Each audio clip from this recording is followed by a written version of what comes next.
Hi అండి, welcome back to happy recipes. నేను మీ స్వప్నని. ఈరోజు వీడియోలో చేపల గుడ్డు ఫ్రై చూపిస్తున్నానండి. చాలా బాగుంటుంది. మనం ఫిష్ తెచ్చుకున్నప్పుడు దాంట్లో గుడ్డు కూడా ఇస్తారు కదా, దాన్ని ఇలా ఫ్రై చేసుకున్నారంటే రోటీ, రైస్, చపాతీ దేంట్లోకైనా కూడా చాలా బాగుంటుంది. మనం ఎగ్తో ఫ్రై చేసుకుంటాం కదా, సేమ్ అలానే ఉంటుంది. టేస్ట్ కూడా చాలా బాగుంటుంది. పిల్లలు కూడా ఎంతో ఇష్టంగా తింటారు. చాలా మంచిది కూడా హెల్త్కు, కాబట్టి తప్పకుండా ట్రై చేయండి. దీన్ని ఎలా ప్రిపేర్ చేసుకోవాలో చూసేయండి. మరి ముందుగా నేను ఇక్కడ చేపలోంచి ఈ విధంగా ఇంత వచ్చిందండి. దీన్ని శుభ్రంగా 2-3 సార్లు కడుక్కున్నాక ఒక ప్లేట్లోకి తీసుకున్నాను. ఇప్పుడు దీన్ని పక్కన పట్టేసి దీన్ని ఎలా ఫ్రై చేసుకోవాలో చూపిస్తాను. స్టవ్ పైన ప్యాన్ పెట్టుకొని దాంట్లోకి 2 టేబుల్ స్పూన్ల ఆయిల్ వేసుకోవాలి. ఆయిల్ కూడా ఎక్కువ అవసరం లేదండి, 2 టేబుల్ స్పూన్లు వేసుకుంటే సరిపోతుంది. ఆయిల్ వేడయ్యాక దాంట్లోకి ఒక ఉల్లిపాయను ఇలా చిన్న ముక్కలుగా కట్ చేసుకొని వేసుకోవాలి. అలాగే 2-3 పచ్చిమిర్చిని కూడా ఇలా పొడుగ్గా కట్ చేసుకొని వేసుకోవాలి. ఈ ఉల్లిపాయలని మీడియం ఫ్లేమ్లో పెట్టుకొని కొంచెం సాఫ్ట్గా అయ్యే వరకు ఉడికించుకోవాలండి. మీడియం ఫ్లేమ్లో పెట్టుకొని దగ్గరే ఉండి కలుపుకుంటూ బాగా ఫ్రై చేసుకోవాలి. ఇవి కొంచెం సాఫ్ట్గా అయ్యాక నెక్స్ట్ దీంట్లోకి అల్లం వెల్లుల్లి పేస్ట్ వేసుకోవాలి. వేసుకొని ఇది కూడా పచ్చివాసన పోయే వరకు కలుపుతూ ఫ్రై చేసుకోవాలి.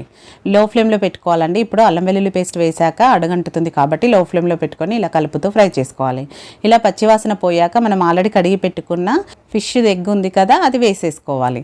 అది వేసుకొని ఇలా మీడియం ఫ్లేమ్లో పెట్టుకొని కలుపుతూ ఫ్రై చేసుకోవాలండి. ఇలా కలుపుతూ ఉండగానే మనకు ఎగ్ ఫ్రై ఎలా అయితే అవుతుందో అలా అవుతుందన్నమాట. కాబట్టి మీడియం ఫ్లేమ్లో పెట్టుకొని చూడండి, కలుపుతూ ఉండగానే ఈ విధంగా అవుతుంది.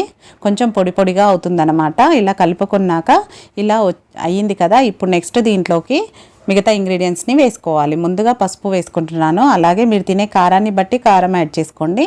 ఉప్పు, టేస్ట్కి సరిపడా ఉప్పు కూడా వేసేసుకొని ఈ మూడింటిని వాటికి బాగా పట్టేలాగా కలుపుకోవాలి.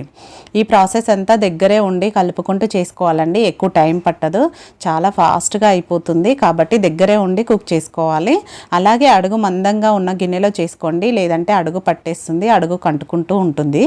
ఇలా కొంచెం మనం మసాలా అంతా పట్టించాక ఈ విధంగా అవుతుంది కదా. నెక్స్ట్ దీంట్లోకి 1 టీ స్పూన్ ధనియాల పొడి, అలాగే 1/4 టీ స్పూన్ అంతా గరం మసాలా వేసుకుంటున్నాను. వీటిని కూడా మొత్తం అంతా బాగా పట్టించాక 1 నిమిషం పాటు ఉడికించుకుంటే సరిపోతుంది. కొంచెం ఇలా పొడి పొడిగా అయ్యే వరకే ఉడికించుకుంటే సరిపోతుందండి. తర్వాత ఎక్కువ ఉడికించిన అవసరం లేదు. చూడండి, కలుపుతూ ఉండగానే మనకు రెడీ అయిపోయింది. ఆ మసాలా వేసాక 1 నిమిషం ఉడికించుకుంటే సరిపోతుంది. చూడండి, ఇప్పుడు మనకు రెడీ అయిపోయిందిగా.